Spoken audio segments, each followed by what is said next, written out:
Please welcome back to the stage Managing Director of Yes Studios, Danna Stern, and joining her, Fauda co-star Rona-Lee Shim'on and co-creator Avi Issacharoff.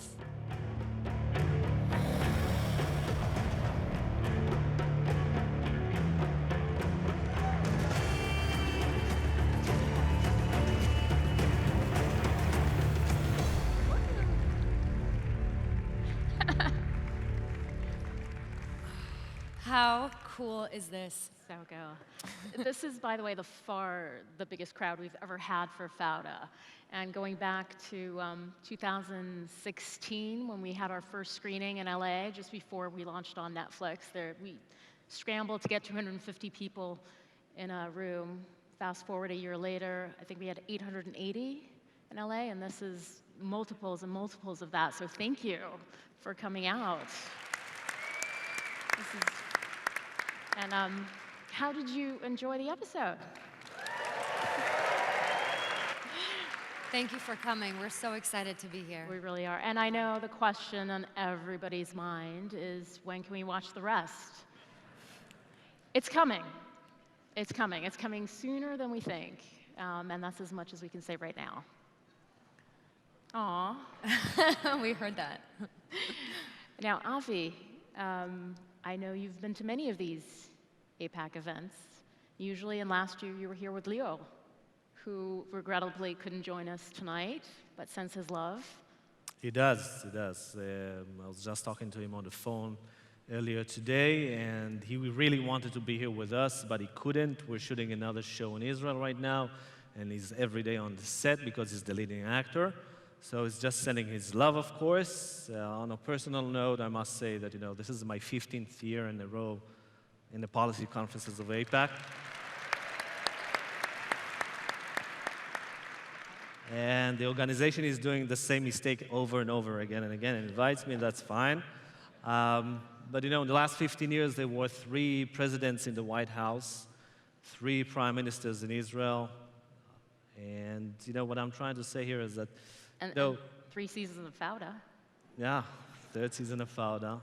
Presidents are changing, Fauda is changing, prime ministers are changing, candidates are changing. But if there's one thing that cannot change, it's the US and Israel relations. And I really want to thank APAC for what it does, and I really want to thank APAC for keeping these relations safe, as always. And it's time after time reminds me of the first time that I came here to the policy conference, and I entered this conference hall, and I was listening to the Tikva, and it made me feel so proud of being an Israeli and proud of being a Zionist. So thank you very much, APAC, for making me feel so proud again. Wow. Rona-Lee, this is your first. It is. I'm so very excited to be here. I heard from Avi what an incredible experience this is, and I'm in awe, and I feel such an honor to be here. And by the way, you should see the view from here. I mean, it's unbelievable. Yeah, this is incredible. You guys. This is really incredible. Wow. Thank you, everyone. You'll get used to it after a while. I don't think you can get used to a crowd this big, but great. But Rona-Lee, you've been with the show since the very first season, and even a year before that. Let me take you back a little bit, 2014. How did you get the gig? I got an audition, and I remember being very excited about it. I read the audition scene, and it was really one of the best things I've read for. It was written so well, but I knew nothing about it. I didn't know. I don't think it was even a name for the show. I don't recall. It had a different name, remember, by the way. The show did have a different name. It did, right? Yeah. What was it? Do you remember? Mista'arvim. Right. Which means undercovers. I think we chose a better name. Fauda's a better name, yeah. And so I was so excited, and I was working really hard, and I felt it in my stomach that it was like I had to be a part of it. And I walked in the room, and I knew the casting director, and I knew the director, and Avi was there. And I didn't know who he was. I did not know he was the creator of the show, but he was sitting across from me, and he was doing the audition scene with me. And I remember it was a beautiful moment, and I was like, who is this guy? He's so talented. And yeah, that was You had me by hello. Aww. Real. Thank you. No, it was very, very, it was a real experience, to do the casting progress on the first season with all the actors. It was kind of an amazing for us, for Leo and myself, to do this, because that was a very first-time experience for both of us. Leo was an actor back then. I was a journalist, a Middle East analyst. And then, they step into the room and they do their act, and suddenly you find yourself as a TV creator. Suddenly, Rona-Lee Shim'on is stepping into the room. And it was amazing to see all this and to be part of this process of making Fauda alive. And by the way, casting a first season of a show that nobody's ever heard of is very different from casting the third season of a show that everybody's heard about. This season, we've had people lining up right around the block for a role. I think that, when people would watch the rest of the episodes, they would be pretty much amazed from the acting capabilities of this season. It's mind-blowing, really. And bravo to all the actors. Yeah. Rona-Lee, what is it like to be on a show that is literally seen everywhere around the world? It's mind-blowing. It really is. I feel like everywhere, and I've been traveling a lot thanks to the show and regardless of the show, and everywhere I go, really, from, the Jewish community, and even not just Jewish people, they're so, I think there was a real excitement to kind of get to know the conflict and a little bit more about it from a point of view that was never told so far. And it opened people's hearts, and I feel it everywhere I go. I really do. So people do stop you and kind of share the love. All the time. No, okay, yes, I mean, they just recognize the show, and they're big supporters of the show. Yeah. It's very important for our country, I feel like. That's true. And Avi, without spoiling the rest of the season for everyone, what inspired, I mean, it's people know the season is mostly set in Gaza, so we're not spoiling a lot there, but what inspired that? So first of all, I just want to add to the question that you asked before about, being part of this kind of a show, which is an international show, and people watch it all over the world, and even in the Arab world. And it's quite amazing to understand that people in Arab states, starting from Lebanon and Jordan and Egypt, and in the Palestinian Territories, of course. And just today I met a friend from AIPAC.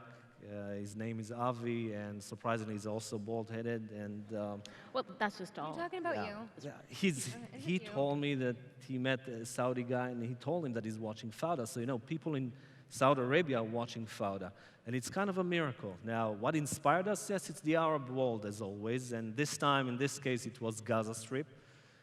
And there's an ongoing conflict, war between Hamas and Israel, between the Gaza Strip and the State of Israel for quite many years. And in the former seasons, we didn't touch Gaza Strip. We focused on the West Bank, and we thought that that was the real time to focus on Gaza and to bring to the audience, Americans, Israelis, wherever from, we wanted to bring just a kind of a glance, a look into what's going on in Gaza and the challenges that the Israeli security forces are facing with dealing with Gaza Strip. And what about the production challenges? Obviously, no filming was done in Gaza at all, none. And how is that to recreate some of those scenarios in the series? So just imagine to yourself, that one of the issues about Gaza is tunnels. I mean, we have so many tunnels that Hamas is operating, it's building, and you need to find a tunnel that looks like a real tunnel. Now, I've been to a real tunnel, and I remember this argument that I had with the director and some of the producers that, they wanted to bring some kind of a tunnel that didn't really look like a Hamas tunnel. I said, no, we need to get a real tunnel. And we insisted and insisted, and we had at the end of the day, the IDF allowed us to go on one of those training facilities that has tunnels, and we went in there and we shot the opening scene of Fauda. Now, the bigger challenge was, how can you show Gaza Strip? I mean, you cannot go there and shoot. So what we did is we played in between. We took a village, an Arab village just on the coast of the Mediterranean called Jisr al-Zarqa. We took some photos in Arab villages inside Israel, and we took an army facility that looks exactly like Gaza Strip. We changed it a little bit, of course, and we played with it. Now, after you have a facility like that, now the challenge is to make it feel alive. And one of the things that is really dominant about Gaza Strip is that you have a lot of animals in the streets. Donkeys, for example. Now, how can you bring a herd of donkeys into an army facility? That's a challenge. And we managed to solve it. But you need to wait for a few more episodes. By the way, if this was an American production, all of that would have been built. It would have been a set. You couldn't, you didn't need to curry any favors from the army or go down real tunnels. It would all So been we didn't build. Can I ask a question? Sure. Was the Army generous with giving us the location? Pretty Was it generous. a problem? Was It it took- like, did it take a lot of time to?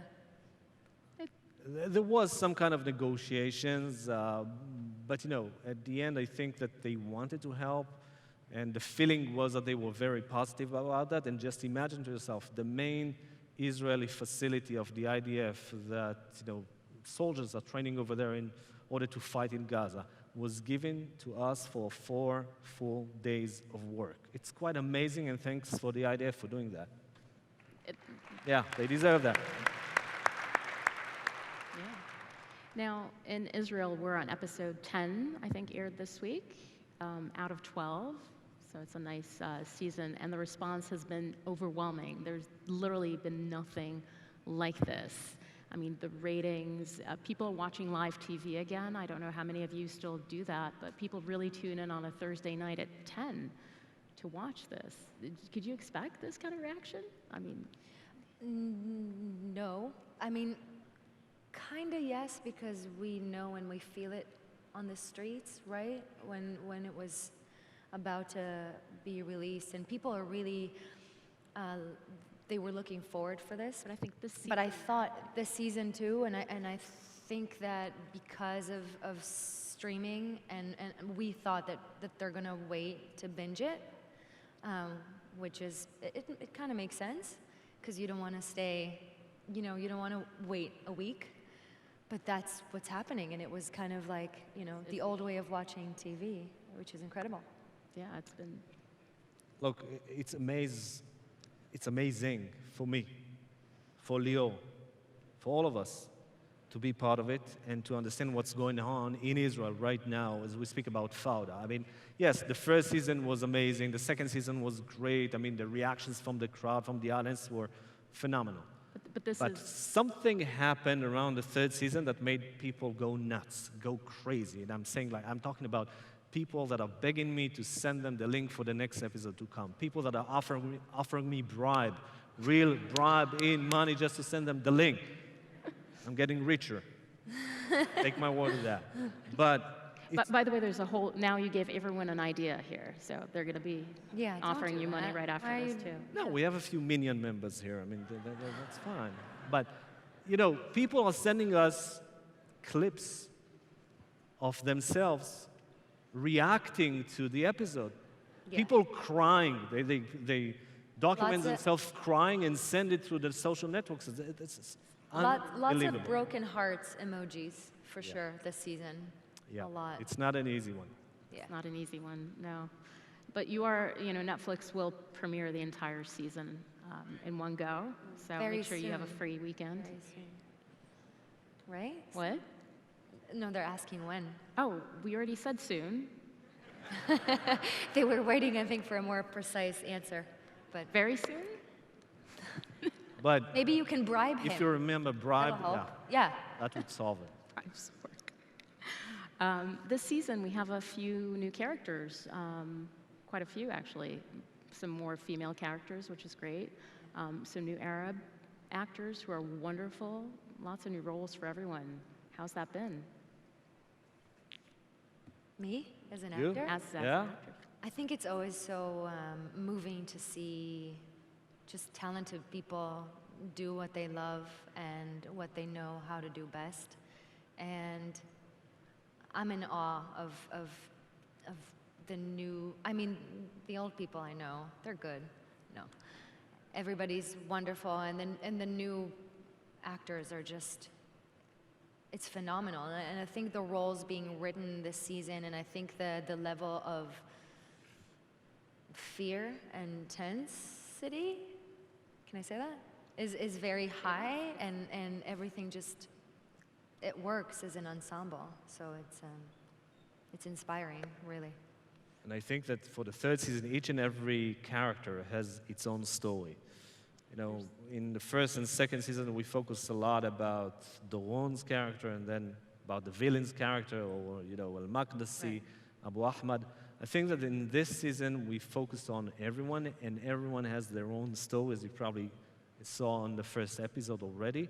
But it's evolving and changing, and you see that each and every character, whether from the Palestinian side or from the Israeli side, has his own story. Right.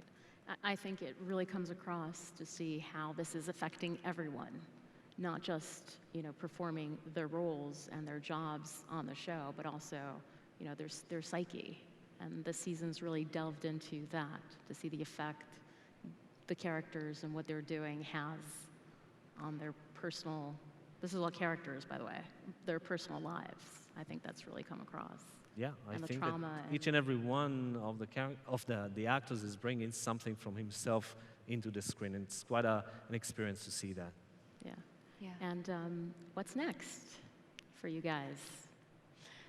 I have another show on Netflix now called Messiah, which I'm very proud of. It's a beautiful show, thank you.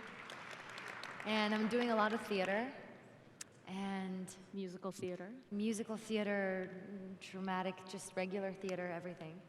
And yeah, I'm doing Legally Blonde now in Israel, so that's nice. Yeah. You? Avi, what's Been new with keeping you? busy, Avi? I'm heading back tomorrow to Israel. After a night. He's here for a night, by the way. Yeah, Yeah. we have elections coming. And after the elections, we're going to continue with the shooting of the new TV show that we have coming on Netflix. We're shooting it right now in Israel after we shot it in New York, and it's a lot about, you know, in between Tel Aviv and New York. And I think it's going to be very interesting for I think people this here. is a good opportunity to say that the show and Fauda has opened up a whole host of opportunities. Obviously for you too, for us as a production and a television company, for many, many other TV shows. It's quite amazing to understand that, you know, the startup nation became also the content nation, meaning Israel is exporting content.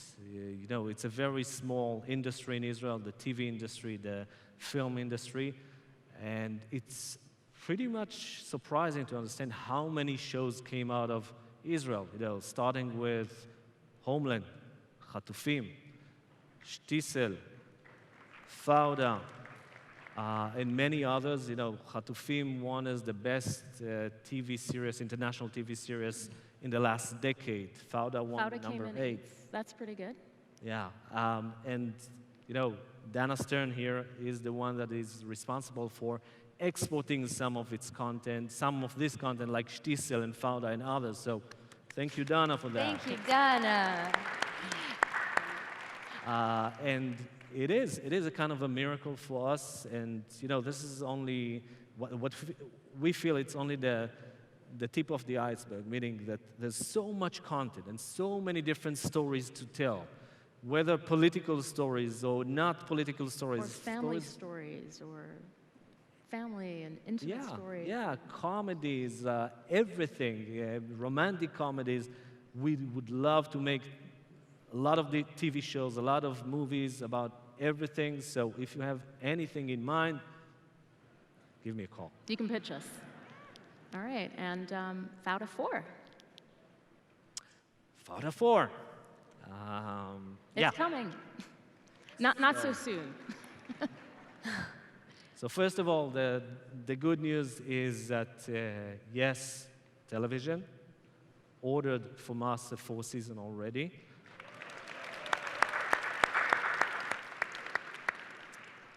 The bad news is that it's going to take time, okay? we're writing it, we're doing it as fast as possible, but it's probably going to take a while, a month, a year, 2 years, 20, no, I'm kidding, but it's going to take a while. The challenge on writing a full season is doing something that would be as good, at least, as the third and the second and the first, so it's a real challenge for us. Well, good luck. Everybody here is counting on you. I know. In a few minutes. All right. Thank you, guys. We need to wrap up. This was so much fun. Thank you for joining us. Thank you, everyone here. We'd like to invite you all to step outside so the APAC team can get ready to get this room ready for tomorrow and when the real fun starts. So thank you, everyone, and good night. I want to have a selfie with you guys. Can I? Avi? Yay, Danna. You coming? Yeah. Okay, say cheese. Yay! All right.